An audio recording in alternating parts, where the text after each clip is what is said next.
Hey everybody, Mike Fifer, Fifer Hobby Supply again. Um, this one is actually going to be video update 17. I know that for a fact because I screwed up last time.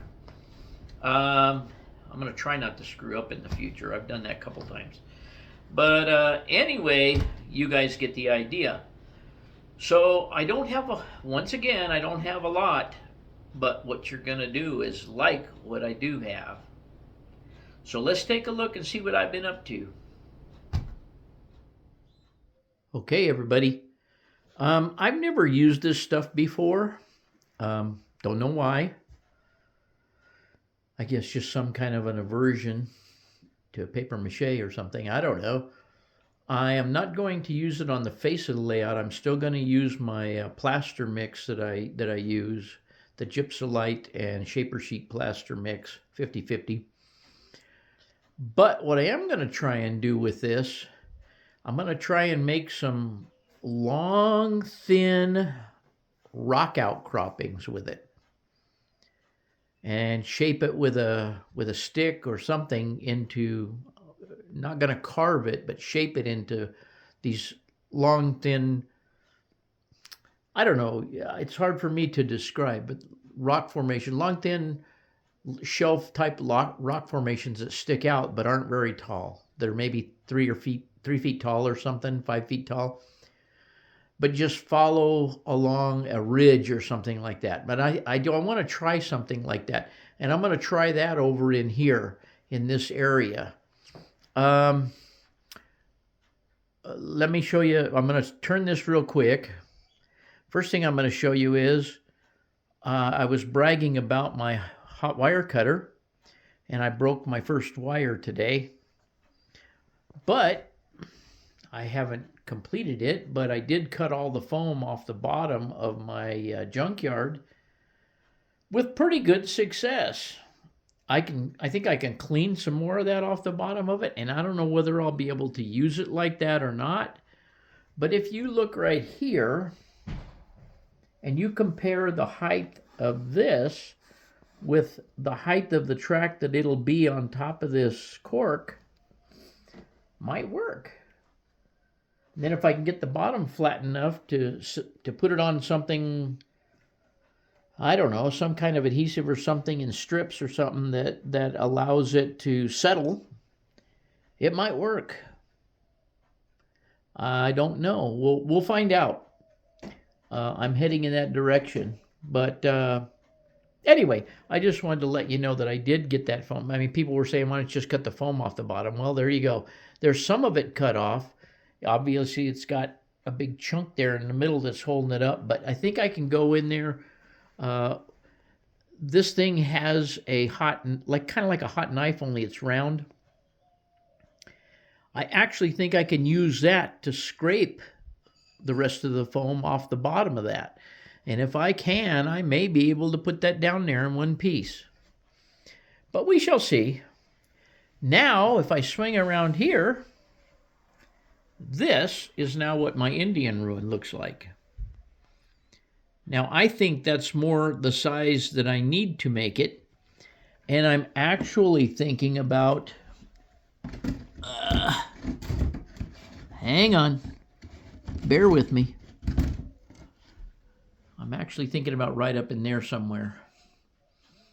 But I'm not sure yet because I'm going to build the top of this mountain up so that from my eye here, it'll almost be as tall as the backdrop. Why? Because I'm going to put the radio antenna up there. So the ruins will fit somewhere in that rising of that corner. At least that's my vision. I have some good news and some bad news, and maybe I'm a little premature here. But I spoke to the gentleman who made these little pockets here for me for the re-railers. He had the molds for them. he sold them to someone, and then that someone, I think, sold them to someone else. And he thinks that that someone would have been more than happy to make them for us.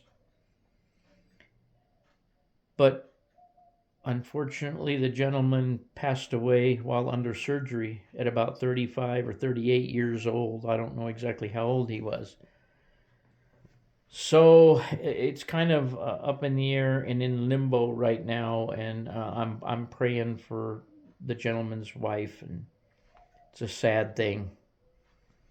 But we shall see if he's able to get those molds back and can do something with them, or have someone do something with them, or whatever.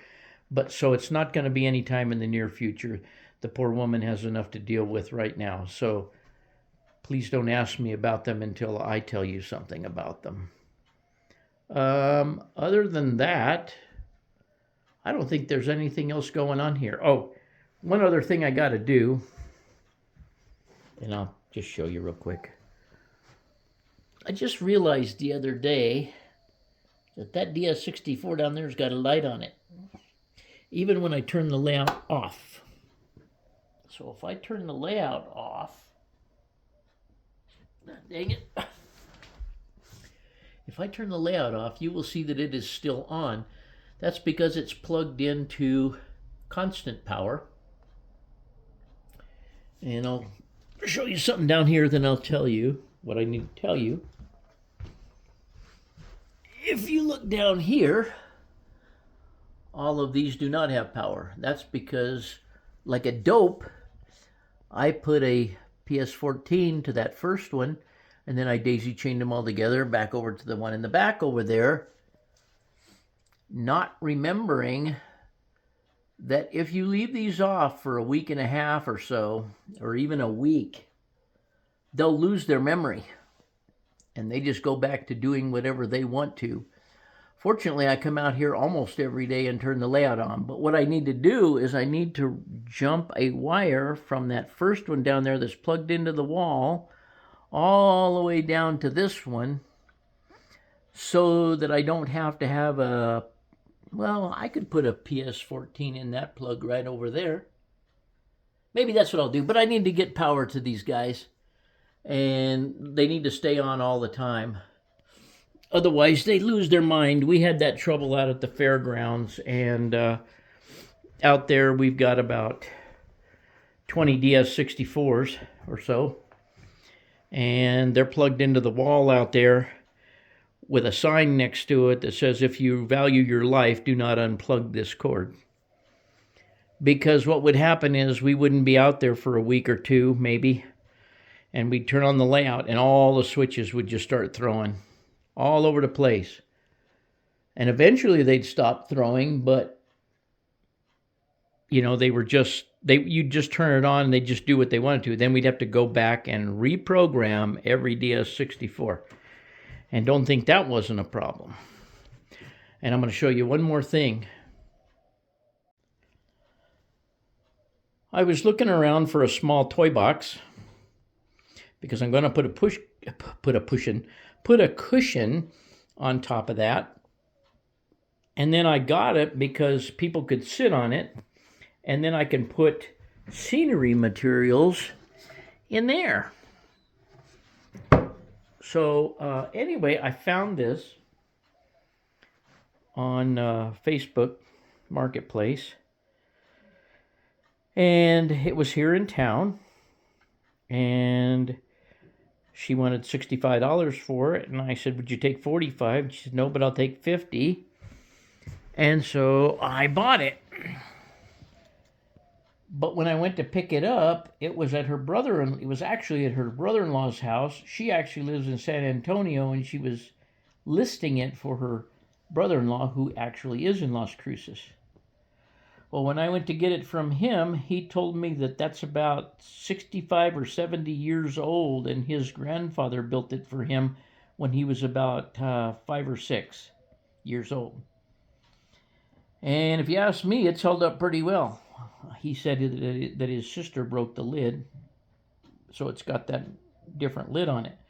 But I don't care, it's going to get cushions on it, and I'm just going to put some scratch cover on it. I was going to paint it gray, then I thought, no, I think I'd like, the chair's rustic, I think I need that rustic too.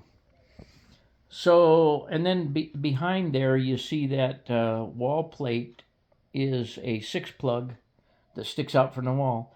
I'm going to go put a two plug plate back on there so that I can push that back against the wall, because I now don't use that plug too much. I use the one that's over there underneath the spray booth. So anyway, that's my little latest purchase, and I still have room to put a folding chair over there. I currently have 2 folding chairs right there, which I probably won't leave 2 in here, but nevertheless, I have room for a chair. I have a place for possibly 2 people to sit if you're narrow. But it's just, and then it's a storage spot too. That's a piece of furniture. So anyway, that's that. I haven't done anything else. I did park a train down here. It's the first time I parked a train down here on the bottom on the siding that is for parking built up trains. Haven't run any trains lately. I've been doing all this other junk. And I've got to get some more stuff on the estate page, so that's what I'm going to work on tonight, but I just wanted to take a couple of little pieces of video for next week. So thanks for being here. Okay, everybody, I finally had a day to get back out here. Today is Sunday. What you're looking at here, obviously, is the view block between the back and the front, where the hole is. And I think it's going to be pretty effective. What you're really looking at here with these little blocks and stuff. Let me start over here. Hold on 1 second. Let me move some stuff. Okay, what we're going to start out with is, you know that I'm going to have a road coming down here. It's going to come from over there. There's going to be a road crossing right here. And that road is going to go uphill to this, and it's going to go uphill to each one of these, and eventually up to here. And then there'll be those minor shacks and stuff, or houses of some kind, will be on these level spots here and around over there. And you can see that I made a little provision for the road to get over there. It doesn't have to be perfect right now. It just has to clear the track, and it has to have a little bit of pre-planning so that I can get the road up the hill. It wouldn't be much of a road, because these are likely to be abandoned. There may be a new house up in there somewhere, I don't know, or something that someone has gone in and restored. I know up in Madrid here in Albuquerque, or back in Albuquerque, the old ghost town, people went in there and restored all those old mining shacks and made it into kind of a tourist place now. The hippies all live there, but that's beside the point. Somebody went in there and refurbed them. But anyway, those level spots are going to be there in hopes of putting some structures there. But once I cover that with plaster cloth, I think that's going to look really good. Let me stand way back, and you can kind of get an idea. So that's what I'm working on right now. I think that's the final foam structure that's going to be there. And I guess I'm going to work on, I don't know what. I need to put some wet newspaper on it like I did over here on the other side, and then I can put some plaster cloth on it. And it's pretty sturdy. It's all hot glued together, and it's not going anywhere. And the hole is back there. So I'm going to continue working.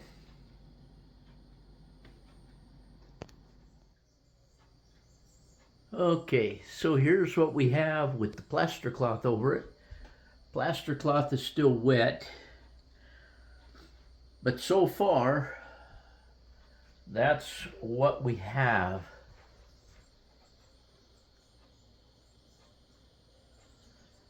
And if you get down here at my eye level, I think that looks pretty good. I'm liking it. That hump you see there is was the mesa, and I just used it to hold up that section, and I'll paint it kind of like a mesa when I get that far. Even though I put that hump over there, which makes it look like the mountainside comes down and the track goes through it, you can still see my switch 7 and switch 8. There won't be anything else going in there, I mean, except foliage and that kind of stuff. But behind there, the terrain is going to go up to the bottom of the backdrop there. But I will do all of that from the back. So in the hole, from the hole is what I'm saying. All the way around back there where you see the blue. Now, what I decided to do here is I'm going to come on down here, and where the road is going to be, I'm going to kind of stop there because I want a little road that's going to go up the edge of that and give the crew guys or the switch guys, switch maintainers, access to that switch over there. So there'll be a little utility road up through there. I don't know what I'm going to do next tonight. I think if I come out here tonight, I'm going to move some of these trains in the yard, and I'm going to start putting the plaster cloth down inside of the canyon there. But we'll see how it goes. I caught up on the race. I was recording it. I'm going to go back in and watch probably the rest of it. And if I do get out here, that's probably what I plan on. If not, that'll be tomorrow or in the next video. But anyway, for right now, that's it. And let me stand way back here. So if you come in, that's kind of what you see. And if you walk down this way, you can see that it's a view block for the hole. Yet the hole is still there. Okay, everybody. I made this progress this evening. As you can see, the canyon is filled in up to the bridge, and I got just beyond the bridge on the backdrop back there, and I think it looks real good. There's just enough texture to this that it doesn't make the canyon look so straight and flat. But I knew I was going to be able to touch that up in some way. But there's what we have right now. I'm going to call it quits tonight, and I think I'm going to start a video tonight.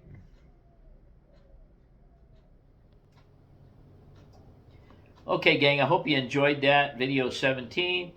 And the work I'm doing now, it doesn't take a whole lot of time, but it makes the layout look a whole lot different. I mean, I come in here and I'm starting to not see the whole, as everybody says, plywood central thing. And it gives me a boost, you know. I want to get all this base plastering done for the most part. I mean, that's not to say I won't do more, but I want to get the base plastering done, especially along the back there, so that I can get some actual colored plaster put on there and work on a little bit of scenery in the back, you know, lead towards working on a little bit of scenery in the back. But anyway, I hope you enjoyed what you saw today, and I thank you guys for being here. I'd like to take another opportunity to tell you to check out the vintage page.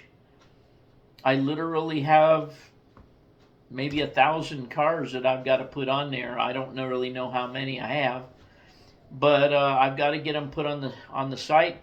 I'm putting them on as I can, and they're selling about as quick as I'm getting them on. So you might want to take a look at the vintage page, see if there's anything there you can't live without, and I would appreciate it, Robin and I, and thanks for watching.